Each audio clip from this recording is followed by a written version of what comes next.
Fall's almost here, which means scratch and dent plant sales and a great opportunity to save some money on plants.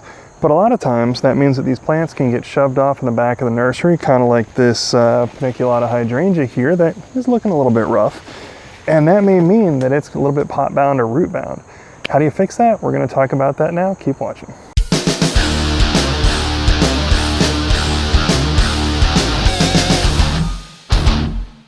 Sometimes a container-grown plant can sit at the garden center a little bit longer than we'd like, and that results in it getting root bound or pot bound, which means that the roots are kind of circling around and they're starting to follow the contours of the pot.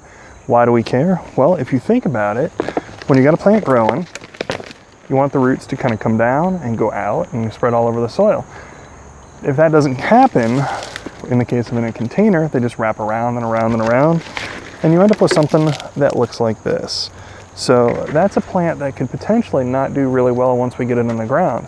Perennials, things like that, maybe not the biggest deal. We can just simply pop the container off.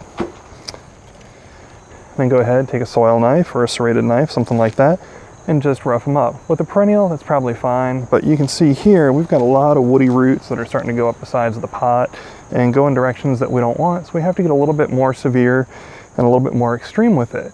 Now, this is going to seem a little bit crazy for all of you that have long held the belief that you've got to respect the root ball and treat it like a baby, but this is the latest horticultural science. I'm going to go ahead and include some links in the description and we can see what we're doing. Let's go get some water. All right, so this next step doesn't require anything fancy. All you need is something that's going to go ahead and hold water. I've got a big old tote that we use for our Halloween stuff. Wheelbarrow works just fine. Trash can, whatever you got. But let's go ahead and let's get that filling.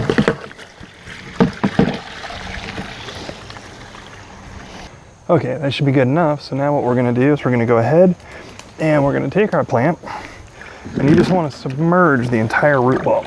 What you want to do is really kind of let that soak in, because you want the soil to be soft so we can get as much of it off the root ball as possible, so we can start pruning and correcting those roots.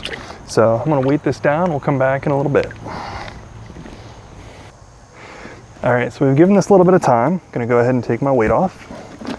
And oh yeah, that's definitely soaked up some water. So what we want to do now is we want to take the hose and we just want to go ahead and start washing away as much soil as we can.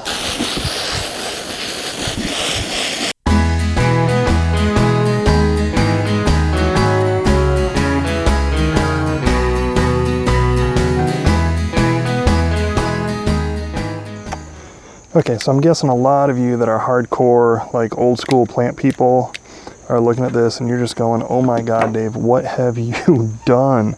Because yeah, I mean, that's kind of how I was brought up, that you never ever do anything to disturb the root ball. But the thing is, look at this. You can see that this is just, you know, freaking rat's nest of stuff going all the wrong direction. And it's like, look at this woody one. You know, we want them going out. This one is going straight down and it's starting to curve around. So what we want to do is we want to go ahead and take this all the way back to where it's going in the right direction. Terrifying? Yeah, absolutely.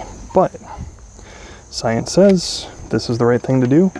So that's what we're going to do. I'm going to go ahead and get this cleaned up. All right, so you can see that we did some pretty major surgery on this guy here. Took a lot of the root mass off, made sure that everything was going pretty straight. We don't have anything kind of curving, don't have anything really kind of curving back on itself or going the wrong direction or trying to circle.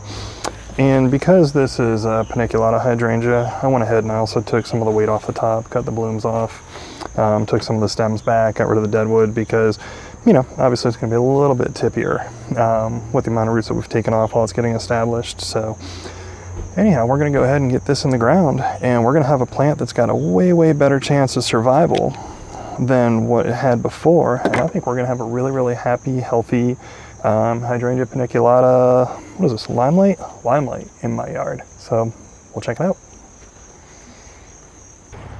Okay, well, my little guy's in the ground now, and we're getting some water on it. You can see how we kind of pruned them up, shaped them up a little bit. So that's really all I need to do. Make sure you keep a lot of water on them. I'm going to go get some mulch a little bit later, make sure that's covering down there and holding in some moisture.